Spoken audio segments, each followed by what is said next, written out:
Okay. And so because it's 1 o'clock and I don't want to waste anyone's time, we're going to go ahead and get started. Assalamualaikum, my name's Noreen. I am a first-year medical student at UT Southwestern, and I'm the moderator for this event. We have our panelists here, Hiba Zakari, also first-year medical student at Southwestern, Afifa Khazi Sayed, first year at UT Southwestern, and then Randa Habazi, first year at TCOM in Fort Worth. And so before we get started, I want to read some verses of the Quran to demonstrate how important learning and getting a proper education are for Muslims. Bismillahir Rahmanir Rahim. اقرأ باسم ربك الذي خلق خلق الإنسان من علق اقرأ وربك الأكرم الذي علم بالقلم علم الإنسان ما لم يعلم. And so the translation for this is, read in the name of your Lord who created. He created man from a clinging form. Read, your Lord is the most bountiful one, who taught by means of the pen, who taught man what he did not know.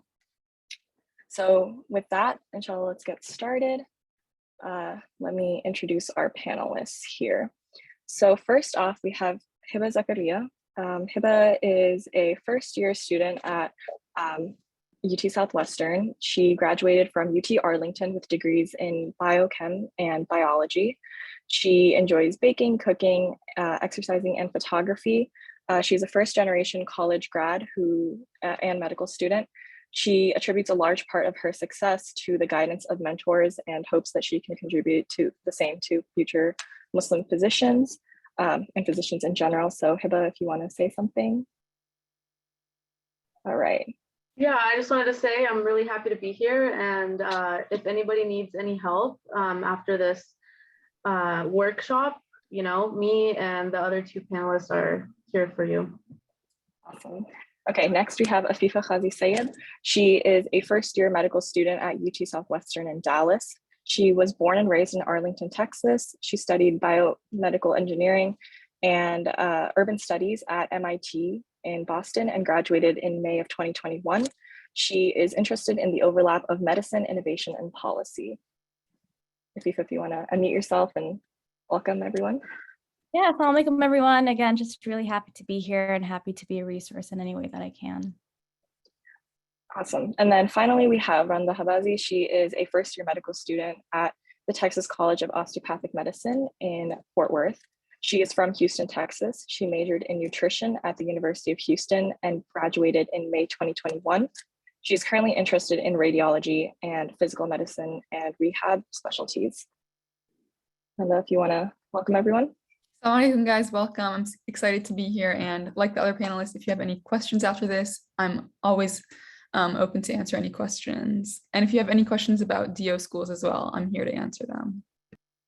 All right, let's go ahead and get started. So just a brief overview of what AMWPA is. It stands for the American Muslim Women Physicians Association.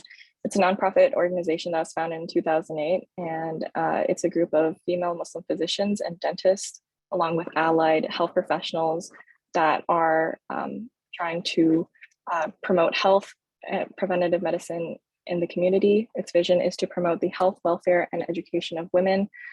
They've been active during the pandemic in educating the community and providing masks throughout the Metroplex. And they also provided meals for frontline workers and offered merit awards to Muslim female students in medicine. There's also a mentoring program that AMWPA hosts, and it's for all levels of education, from high schoolers, pre-meds, to medical students, and beyond. And so if you're interested in joining the mentorship program, we will put a link to the WhatsApp group in the chat. All right, let's go ahead and get started. Okay, so starting off, this is just the overview of the whole application of the TMDSCS application. It may look a bit overwhelming just looking at it at this list right now, but a lot of it can be filled out pretty early on in this application process before TMDSCS even opens up for submissions. So first we have the school selection, which obviously is really important because it's the schools that you're going to be applying to. So it's important that you do your research ahead of time on choosing the schools that you want to apply to.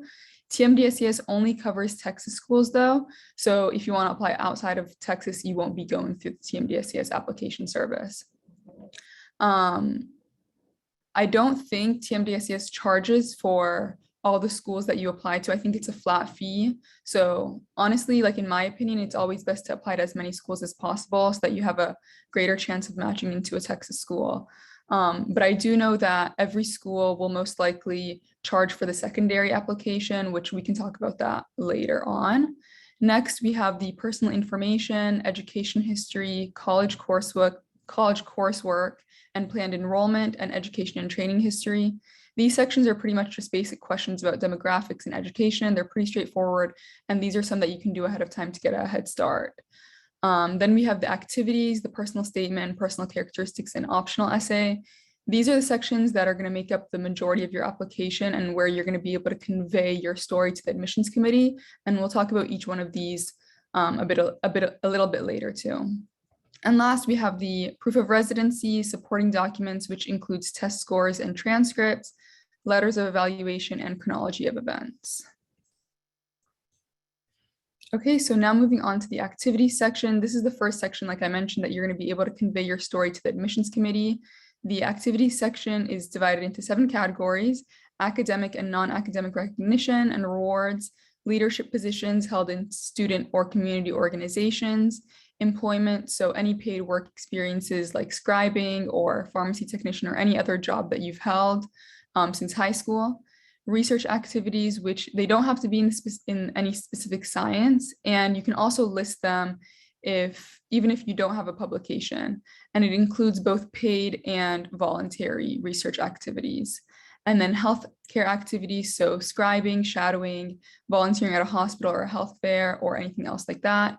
General community service, so any non-healthcare related volunteering, and extracurricular, so any hobbies, athletics, or any other significant activities that you want to talk about. And then after you list all of them, you get to select your top 3 most meaningful activities and further explain them. When you list the activities, you get a really short amount of characters. I can't remember the exact number, but you can't really convey much through those short amount of characters. So choosing these top 3 where you can explain more and expand upon your experience and like why they were most meaningful to you and what you learned for them is really important, and it'll help you convey your story a bit better. And then also in this section, you get to list your planned activities, so anything that you plan on continuing or starting after you submit your application. Okay, so to help write your activities, it's really important that you keep an updated resume or CV throughout undergrad. And make sure you track the names of the activities, where they are, the amount of hours that you do in those activities, because it'll be much, much harder to try and remember those specific volunteering events, how many hours you spent doing them when the application process comes. So just be on top of keeping track of those throughout undergrad, and it'll save you so much time and so much trouble. We also advise that you reflect on each of your experiences throughout undergrad, because it'll help you build your narrative, like I've been saying, and it'll reflect to the admissions committee why you want to be in medicine and what these events mean to you. And a really, really important key point is to maintain consistency throughout these activities. You don't want it to look like you're just checking off boxes, because admissions committees can pretty much see straight through that. So make sure you maintain consistency and leadership throughout your activities. Okay, so like I've been saying, it's really important that you build your story. It's important for admissions committees to know what your why is and why you want to become a physician. They can usually just see your score, see your grades, but the most important thing is for them to understand why you chose a career in medicine. And this is where you get to tell your story through your activities, through your personal statement, and through your other essays. With regards to your activities specifically, the main point is, like I said, to be consistent in your activities. For your top 3 meaningful experiences, they don't have to relate to medicine specifically, but it's important to demonstrate why the activity is meaningful. Whatever it is that you gain from that experience, whether it be learning a new skill, developing important relationships, or conquering a fear, it's important that you just demonstrate your why. And also, you can elaborate on any activity that you may not mention in your personal statement, but you still value. So that's a really good place to put that. And also remember that you may be writing about a particular experience in multiple places throughout your application. It could be in your activity section and also in your personal statement.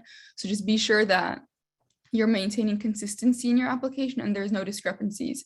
And I think for me, at least when I was doing my application, I was looking at my application like all day long. So it can be hard to like like pick out if I was not consistent. So have a fresh pair of eyes, whether it be like a friend or a family member, just look through it and see if there's any discrepancies between your application.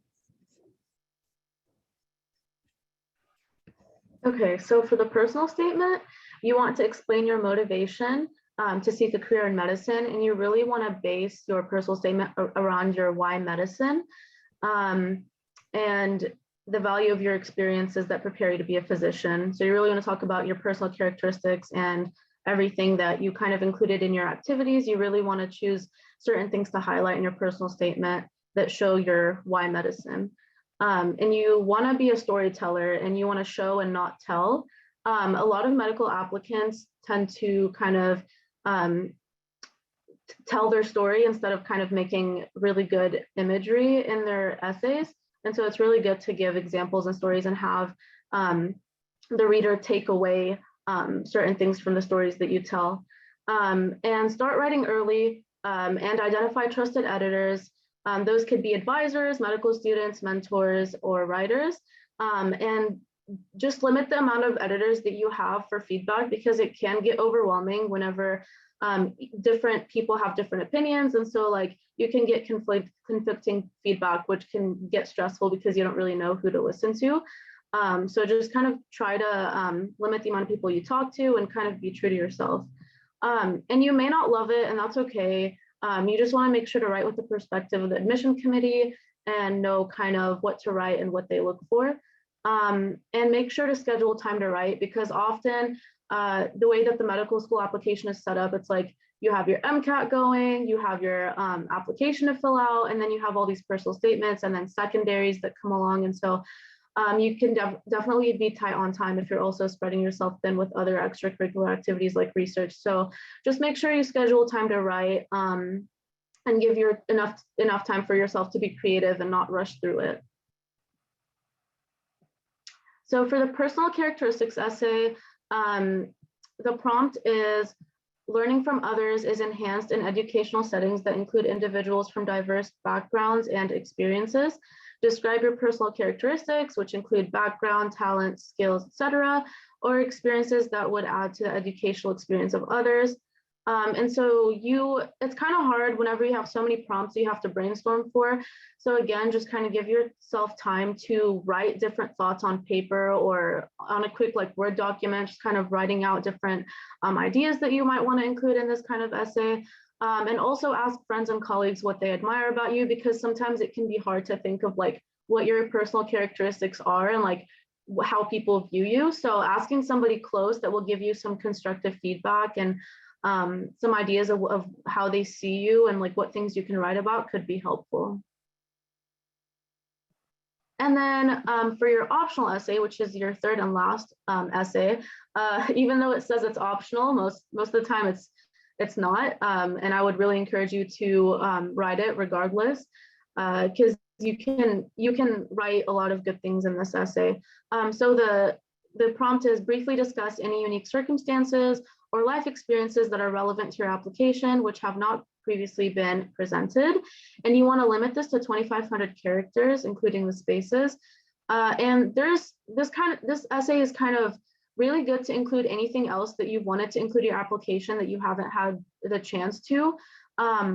It's a really good opportunity to kind of highlight those unique things about you that admission committees might want to look for, and it might increase your chances of getting accepted. Okay, so for letters of evaluation, it's going to be 3 individual letters of evaluation or 1 health professions committee letter packet. And I will say, if your college or university offers the what's called as HPAC for short, I would highly recommend you do that, because often medical schools, if they see that your institution that you graduated from offers this and you didn't take advantage of it, kind of looks bad. So if you have this at your disposal, I would highly recommend you apply to it and use it. It looks better to get recommendation letters from a committee than just like individual letters. And then there's also an option to submit 1 additional letter, which can be helpful if you're having trouble figuring out which recommendation letters to include, you have the option to include another one. And then things to consider, make sure to check with the school specific requirements for HPAC, because each school kind of has a different set of requirements, and make sure to ask ahead of time. This is so important because the people you're going to be asking are most likely really busy, and you want to make sure to give them ample amount of time to write your recommendation letter, and for you to kind of navigate them submitting it and making sure, like confirming with the committee or with an advisor to make sure that they received it at the right amount in the right amount of time. And make sure the writer will write a strong letter. Sometimes it's kind of hard to figure out, again, which people to ask for recommendation letters. And you just want to make sure that the person that's writing you a letter is going to be a good one, and that you have a strong relationship with this person so that they're not like throwing you under the bus or like not writing as strong of a letter for you. And it is recommended that you know them personally, but it's not always the case. I've had experiences where I asked my like freshman molecular biology professor for a letter, and I hadn't talked to her in years, but she had a really huge impact on me, and so I just sent in my CV and kind of told her that she had a huge impact on my education, and so she wrote me a recommendation letter. So it doesn't have to be a person that you talk to on a daily basis, but it is recommended. And then make sure to arrange a time to meet with the recommender and ask for a letter during office hours. You can also email the person for a recommendation letter, but it's better to kind of like talk to the person, like especially if you haven't talked to them in a long time. It's good to kind of catch up and talk to them about what you've been up to, the extracurriculars that you've been doing, and kind of your interest in medical school, so they write a better recommendation letter for you. So yeah, just make sure to include your CV if you're requested. That's usually helpful to include all the things that you've been involved in. Okay, so this is basically the timeline for TMD SAS. As you can see, the process kind of starts in May and then runs all the way to March of the following year. So it's a couple of busy months, but if you kind of have a sense of when things need to be done and you take it one step at a time, it becomes a lot more doable. So as you can see here, the application opens May 3rd. This is when the application is open for you to start putting in your activities information, filling out all of the different things that you want. And then starting May 17th, you can actually start submitting that application. As you'll see on this timeline in November, that's when the app closes, but it's really important that you try to get your application in as soon as possible. So highly recommended that you submit your application on May 17th. And then following that, you'll have secondaries that start coming in, you'll have your interview calls that are coming in. And as you kind of go through that process, in February, you'll start having the opportunity to put in your match preferences, so ranking what schools you want to go to based off of where you interview. And then Friday, March 4th is when those match results are announced and you find out which school you might have matched with. So again, just stressing some important parts of the timeline. Again, super, super important that you ask for your letter of recommendation as soon as possible. We recommend around January of your application cycle, so that there is ample time for your recommendation writers to sit down and write and really understand what your story is. And then also, if you do have that health professions committee, it's really important that you look at what their deadlines and requirements are. Sometimes they even ask for your application and all the stuff during your fall semester of that cycle. So just make sure that you know what your timeline and your deadlines are and make sure you're keeping up with them. When it comes to when you should start working on your personal statement, there's a couple of different things we recommend thinking of. First of all, what are your other commitments? What is your course load? Are you studying for the Mcat? Kind of figuring out where your time's going and where you can make time for this personal statement, because it's an important thing and it's important to set time aside for it. It's also important to think about who you want to edit your essay, what that turnaround time might be like. Think about whether or not you're a speedy writer. And at this point, everybody will have already filled out some applications, college applications and such. So you know what your process is like. So just kind of lean into that and see how long you need to do these things. But we recommend that by February and March, it's a good time for you to start thinking about at least what your story, your narrative is if you're not starting to write. But February, March is a good point to start thinking seriously about your personal statement. When the application does open again, which is early May, sit down and fill out all of your demographics, your coursework and activity section. This is all a lot of just like busy work that you don't have to put in a lot of thought into. And so it's nice to get that out of the way early on so that you can just focus on your personal statement and your essays afterwards. And again, super, super important that you submit your application the first day possible. So I think that was May 17th. So it's really important that you do that because interviews go in a rolling basis. So the later you submit, the fewer seats will be available. And so it's just really important that you submit as soon as possible so that you have the highest level of consideration. And then say Bismillah and the waiting game begins, make lots of dua, but check your email frequently for updates. Sometimes these emails go to spam and people miss emails for interviews and applications and secondaries. So just kind of keep your eyes on your email and make dua. So talking a little bit about secondary, so TMD-SAS, that application's been filled out, that's your primary application. Now, all of the med schools you've decided to apply to will send you their secondary. And as Randa mentioned earlier, there's a flat rate for TMD-SAS, but the secondaries usually cost extra money. But you can find these prompts or methods of these schools online actually, and the prompts don't really change year to year. And so what you can actually do is once you've sent in your TMD-SAS application, you can go online, find some of these prompts, and you can actually start writing some of these essays if you want to. Some people like to use this downtime to just rest up because once the secondaries start coming, the process it just continues on and you're writing essays and you're interviewing for months. So it's up to you if you want to use that downtime to start writing some of these essays or just take a break. But just so you know, those essays are available online ahead of time. And it's really important that you turn in your secondaries within 2 weeks usually, unless otherwise indicated. So it's a pretty quick turnaround. So you just want to be prepared, ready to have the stories and examples you want to talk about in your own essays so that you can turn them all out as fast as you can. So this is just your contact information. If you guys want to save our emails or your phone numbers, if you want to reach out to us after this workshop, we're happy to talk to you on a one-on-one basis, but we'll go ahead and open up for Q&A, right? Okay, I'm gonna go ahead and read the questions out loud that are posted in the chat, and then whoever can answer that would be great. So Maham asks, I don't live in Texas, but I'll probably apply at a range of state schools. Should I go through TMD-SAS or just the regular AMCAS way? Hiba, do you want to take this one? I would say I don't think I'm a good person to answer this question just because I just used TMD-SAS because I was a Texas only applicant and I couldn't apply outside of Texas. So maybe somebody else that used that. I also only applied in Texas, so I don't know much about AMCAS. I did apply through AMCAS as well, so I can talk a little bit about that. I'd say overall the timeline is pretty similar. The dates are a little different, but the applications for submission start as well in late May. But very similar process where you fill out an application. AMCAS does charge you per med school you apply to. So while ideally you'd like to apply to as many schools as you want, financial considerations do come into play a little bit more with AMCAS. But same process where you send in your AMCAS application, your secondaries will then get sent to you by schools. Secondaries usually have their own fee on top of that. But yeah, very similar process. I think to add on about financial considerations is the fact that AMCAS does have something called the fee assistance program. So if you qualify for those, you're able to get 20 free applications to basically 20 different med schools.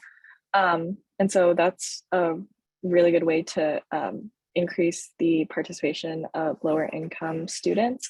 Also, if you're on the fee assistance program, certain institutions will waive their secondary fees if you email them and show them the fact that you're on the FAP. So that really helps that whole financial problem. Okay, we have another chat. Yes, FIFA just posted a link to the fee assistance program in the chat. And if anyone else wants to post questions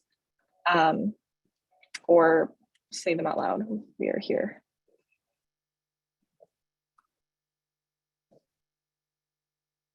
Yeah, and just to clarify, I think all Texas schools are through TMD-SAS now. Baylor was the one school that wasn't, and I think they're also on TMD-SAS now. So you would go through TMD-SAS for Texas schools. Anything outside of Texas would be AMCAS. Okay, I'm gonna ask, what is the best time to start research and applying for med school? Sorry, Randa, do you want to take this one? Yeah, so I think research is gonna be on like a person-to-person basis. Like you can start your freshman year, you can start your junior year. I don't like think one or the other is any better. It just depends on like what comes to you and where you find research. Also for applying to med school, that also is a person-to-person basis. Some people like to take a gap year, some people don't. Some people take many gap years, so it's just going to depend on your situation. I applied straight out of undergrad. I do like sometimes wish that I took a gap year just because going straight into medical school is a lot.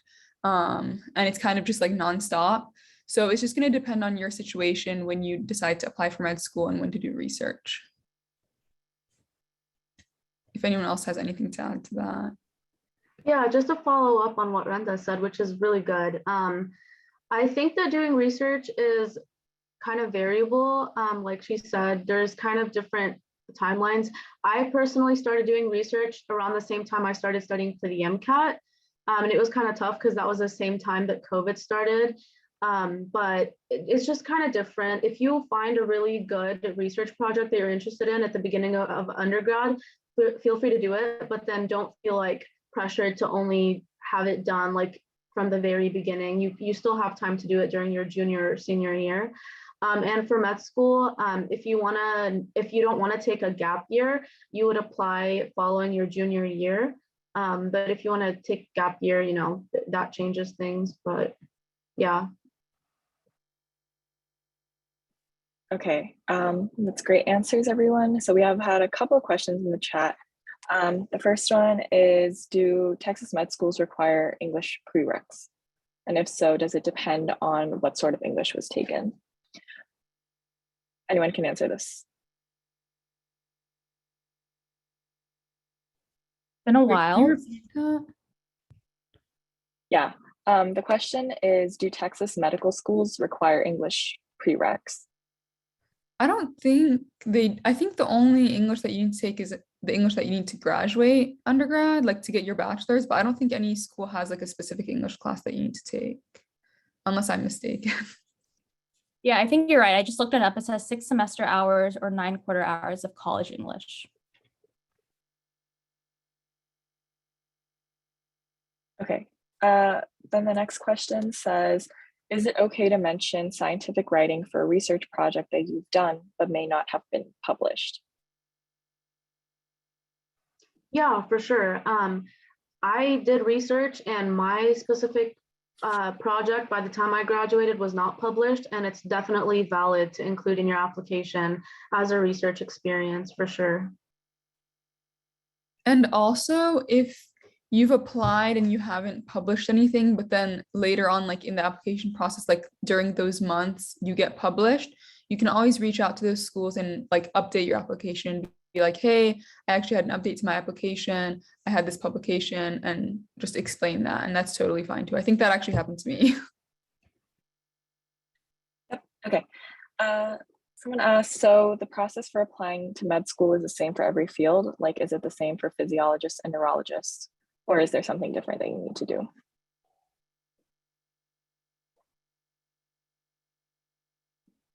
I can go ahead and answer this one well. So yes, when you're applying to med school, you're not choosing what field you want to go into right then. The only thing that you are differentiating yourself between is medical school versus a PhD versus dental school versus vet school. And so if you've decided that you want to go into medical school, you will be filling out the exact same application as everyone else. Okay. Is it okay to ask for a letter of recommendation even if you aren't applying until a year later?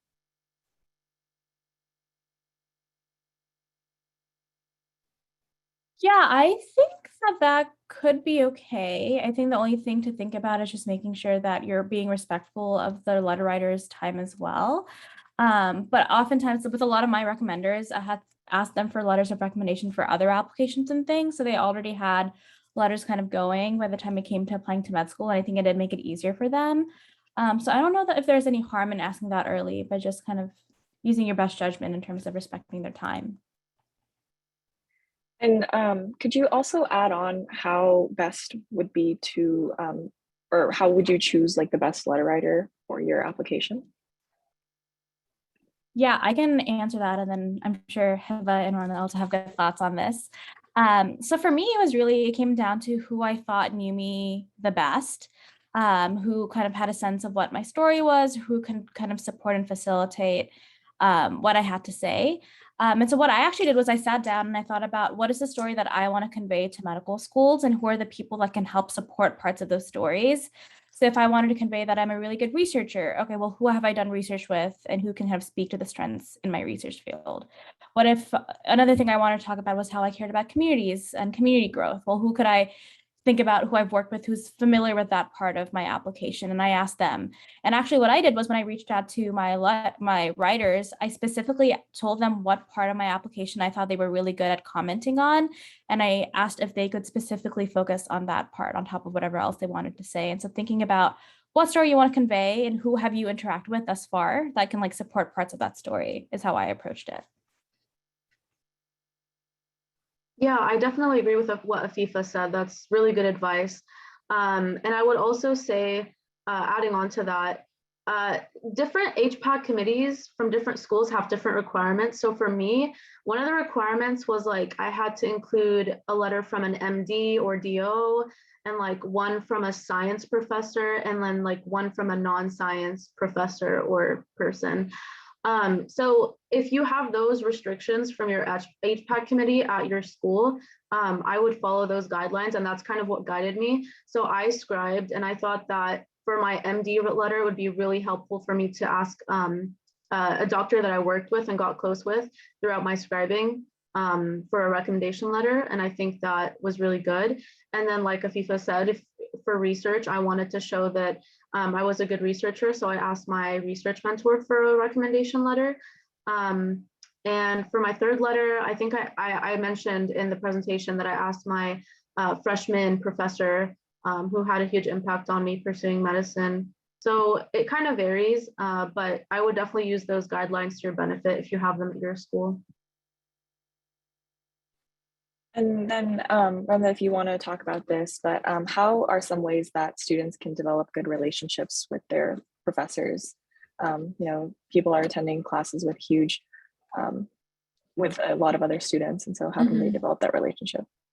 Yeah, definitely. I think that's like a struggle that a lot of people have. I think going to office hours is honestly like the easiest way to develop relationships with your professor. I think you'd be surprised by how many people actually don't use office hours. And a lot of times you show up to office hours and there's no one actually there. So just going to office hours on a regular basis can really help you develop that relationship. And also if you can get into those classes that are smaller numbers. I was in the honors college at U of H. And those were a lot easier to get to know the professor one-on-one because they were just smaller classes. So if you have that kind of program at your school, it would be really useful to be able to build strong connections with your professors as well. Great. Now we have a question about gap years. So during a gap year, would we work on our application and take the test within that year?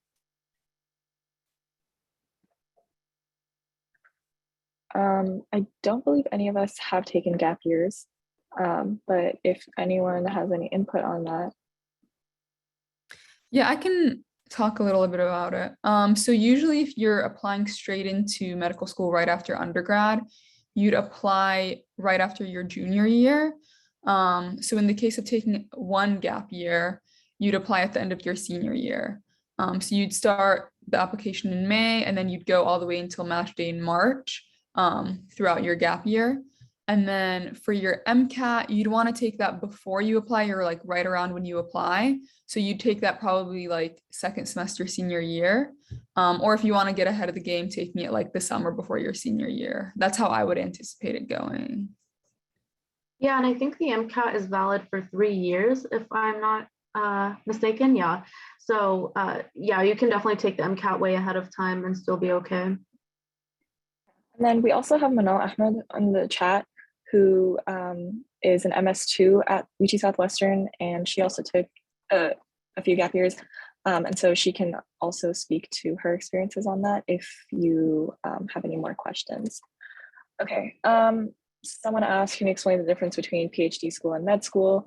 I think I'll take this one. So med school is studying to become a doctor, to get an MD or a DO.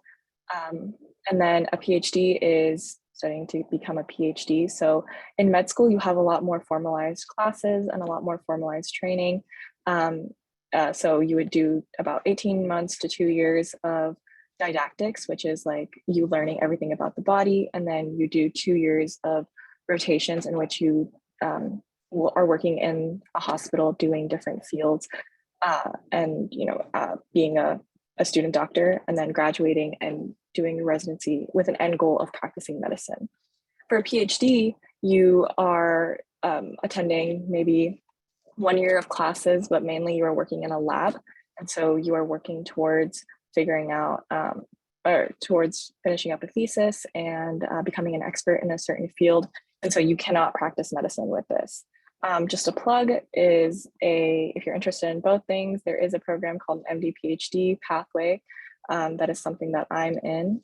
And so at the end, you are able to both practice medicine and run your own lab. And so if you have any more questions, feel free to talk to me. And so there's another question that says, does shadowing fall into the clinical experience category? Is shadowing required for medical school? And how do you guys contact doctors for shadowing? This is a great question. Okay, I can talk about this one because I feel like I struggled with shadowing, and I can give some insight into finding shadowing experiences. So shadowing does fall into the clinical experience for sure, and I highly recommend it. I wouldn't say it's required, it's highly recommended, but just because it shows the medical school committee that you actually went in and saw what it looks like to be a doctor. And for contacting doctors, if you have no connections at all to any doctors, I would start out with your PCP if you have one. That's a really good place to start. And then also contacting hospitals. Like for me, I did a lot of shadowing through JPS because I was a volunteer in the ER. And so that kind of gave me an in to go and shadow doctors. And then also I went to the Cook Children's website, and they have like a full like medical program where different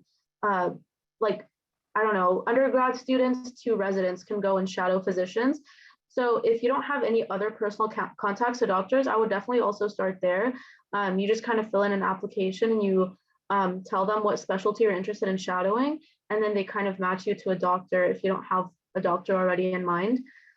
So just kind of reach out to hospitals and see what kind of programs they have. And if they don't have official shadowing programs, try to get into the hospital through volunteering or other methods to further get those shadowing experiences. Yeah, I would also add that your pre-health network in college and undergrad is also really useful. Sometimes pre-health offices have their own programs, and they'll have physicians that they can match you to. Your professors of pre-med courses might have doctors. They might be a doctor themselves, or they might know people that are doctors who they could also get you connected to. So that's also a good avenue. And we have a couple more questions about shadowing right now. So how many hours do you recommend in shadowing? And then what about e-shadowing? Do you think that counts? Yeah, so this is like the most common, commonly asked question by medical or undergrad students trying to apply to medical school is like, how many hours should I like aim for? And there's not really a set number. It kind of depends on all the other things that you're involved in and your course load. And it's just dependent on person by person, like it varies. If you don't have any other clinical experiences and you just decide to do shadowing, then like you should have a lot of shadowing hours. But if you're like involved in scribing and research and volunteering and like all these other things, and you're like taking all these difficult classes where you theoretically you don't have time to do anything other than do a couple hours of shadowing a week, then it's like you can't really put in that many hours. So it just kind of varies. There's not a set number. And then e-shadowing, yeah, I definitely think that's, I never had experiences with it because thankfully I did most of my shadowing before COVID hit. But if somebody else has experience with that, they can talk about it. Yeah, I think all of us were being pulled out right before we were able to really have an experience with e-shadowing. But I do want to emphasize the fact that, this time it was COVID, but sometimes there are other things that can come up in which you aren't necessarily able to get shadowing per se experiences. And so there are other ways around it. And so you have to think about what is a medical school looking for when they see shadowing? What do they expect you to get out of this situation? So they want to see that you are able to pick up on the interpersonal skills that doctors have when talking to patients and talking to strangers, compassion, empathy. You are able to stay organized and time management, things like that. And so, you know, let's say that there's another round of COVID restrictions that come on and you're not able to do shadowing. Well, are there other opportunities that you have that can also show that you were able to pick up on those skills that you would have gotten from shadowing? Let's say you were an RA, you know, where you were able to work with other interpersonal, work through other interpersonal conflicts and learn about compassion, things like that. And so that's just kind of goes back to how you should treat your application as a whole. Don't think of it necessarily as like, I mean, yes, like you should have something for each portion of the application, but kind of why are you getting this opportunity? Why should you be doing this opportunity? What should you be getting out of it? And let's say that you didn't get it. Is there another way that you can get those same skills, if that makes sense? Okay. Great. So there was a question in the chat about recommendations for taking a gap year before college or medical school. Yeah, I think, again, none of us took gap years, but it is something I did think a lot about. And I think a couple of things to think about is, one, do you feel like you're ready to start medical school? Because I think once you start, it is this like lifelong experience. And so do you want a year where you can kind of do something else before you start medical school? Is there a job that you really want to do? Is there some research that you really want to do? I think a gap year is a really good time to set some time aside to do those things before starting the med school process. Other things to think about, sometimes, you know, for financial considerations, people will want to work for a year, save money before they start med school, which is totally valid.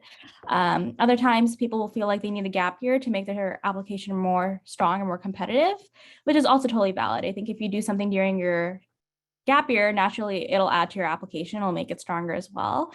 And so kind of just weighing all those things in your head. And really, I don't think there's a right answer. And I think both of them are just what you make of it. But yeah.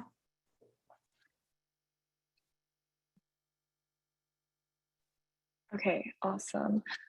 For medical school admissions, as far as a major in undergrad, is it better to take something like biology or neuroscience or something generic like public health or healthcare studies? And then does it really matter? It doesn't really matter. You can major in anything. A science major can help you out with like those basic science classes and those questions once you start medical school. But also having a different major can make you look more well-rounded, and you'll have like a different perspective coming into medical school. So honestly, both sides are good. Like honestly, anything is great. I know of like history majors who've gone to medical school. So honestly, like it's I think do what you are interested in and what you think you'll benefit out of. Because once you get into medical school, you're going to be taking the same classes as everyone. Yeah, and then the only thing to note there is that if you do like a bio major or anything in the biosciences, usually your pre-med requirements are part of your major. If you do something else, you'll have to do the pre-med requirements on top of that. So just being aware of that when you make your decision. Yeah, and just in case people aren't able to read the chat, Manal Ahmed is talking about her gap years. And so she said that you will be asked about your gap years if you choose to take one before medical school. So make sure to have a way to explain that to the admissions committees. And then she said that she loved her years in between and was able to demonstrate that she learned a lot of different skills. Examples is that she worked, and was able to strengthen her application.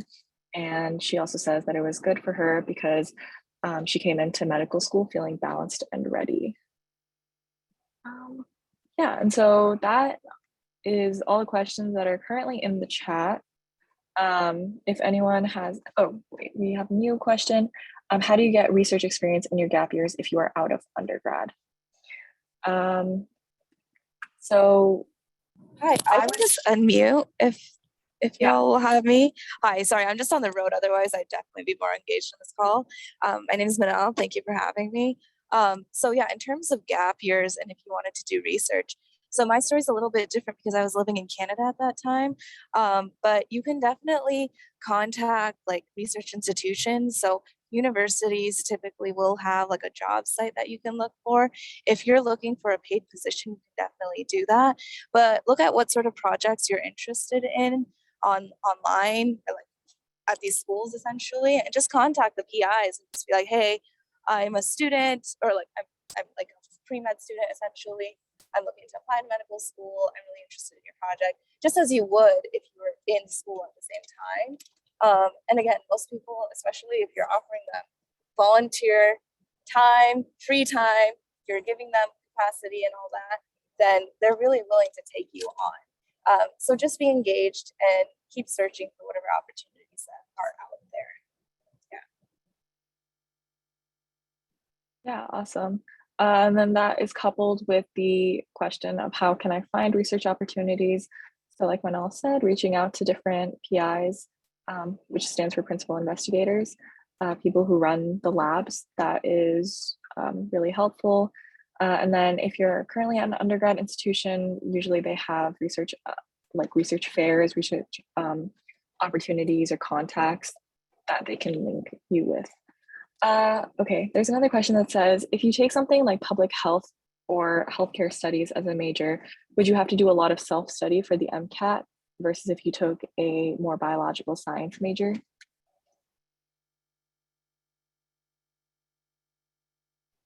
That's a good question. So I did bioengineering, which had a lot of the pre-med requirements involved. And I think those are classes that, you know, you would have to take anyways in order to apply to med school. But I'd say that those pre-med classes pretty much give you what you need for the MCAT for the most part, unless you're taking advanced biological classes.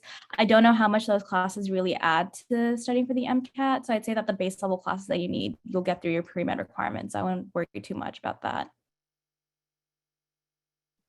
Yeah, and if anyone's worried or wants to know more about the MCAT, we did a workshop on AMWPA's YouTube channel a few months ago about the MCAT, so you can go ahead and watch the recording there. We talk a lot about these things. Okay, Mohan said, I heard recently that the personal statement isn't reviewed if you don't pass the school requirements. So then how are you actually explaining your downfalls per se? Does anyone want to take a shot at that? I can try to answer this question. I can only answer from what my point of view is. Obviously, I am not on any admissions committee or have had any experience with that. But medical schools are taking a more holistic approach now, especially with residency applications. Like, I don't know if you guys heard, but step 1 is pass fail now. And so even medical schools are kind of taking, or residency programs are taking a holistic approach when admitting medical students. So it's kind of hard to say. I think each admission committee is different. I don't think there's like one set way. If there was one set way to get accepted into medical school, everybody would know it and everybody would get in. But it's kind of like, I think they look at not just your scores, but also your activities. And I think that kind of following up on how I answered the how many hours of shadowing should I do, it kind of depends on where you allocated your time. If your numbers aren't that great, most likely admissions are going to look at what other things you were involved in that could be the reason why your scores are so low. So like if you were like working multiple jobs, doing all these other things, then that's like valid because you didn't have that much time to study, or like you had trouble balancing all these different things that you were involved in. So it kind of makes sense that your scores aren't going to be as perfect as somebody else's. And then if they see that like you were doing something else with your time, then they'll go to like the essay portion and kind of look more about your personal characteristics and like the unique experiences that you went through. So it's kind of hard to tell what exactly medical schools eliminate and accept based on, but all you can do is really just do your best, work as hard as you can and leave the rest, you know?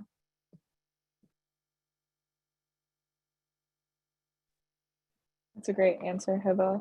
That is it for all the questions in the chat. In case anyone else wants to put some more in, we have about 10 minutes left. Just remember that this seems very overwhelming right now, but if you're able to kind of break it down step by step, you know, try and not get too, I know it's easier said than done, but you know, it's going to be okay in the end, hopefully, inshallah. And if you are feeling really stressed, feel free to reach out to people that you trust, people that can help you out. And, you know, inshallah, it all works out well. We have a list of our contact information on this slide in case we can be of any help to you.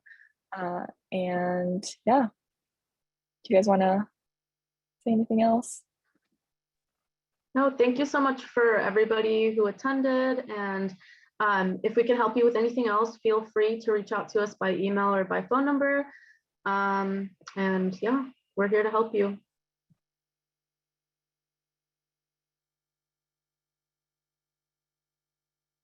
Okay, I'm going to stop the recording now.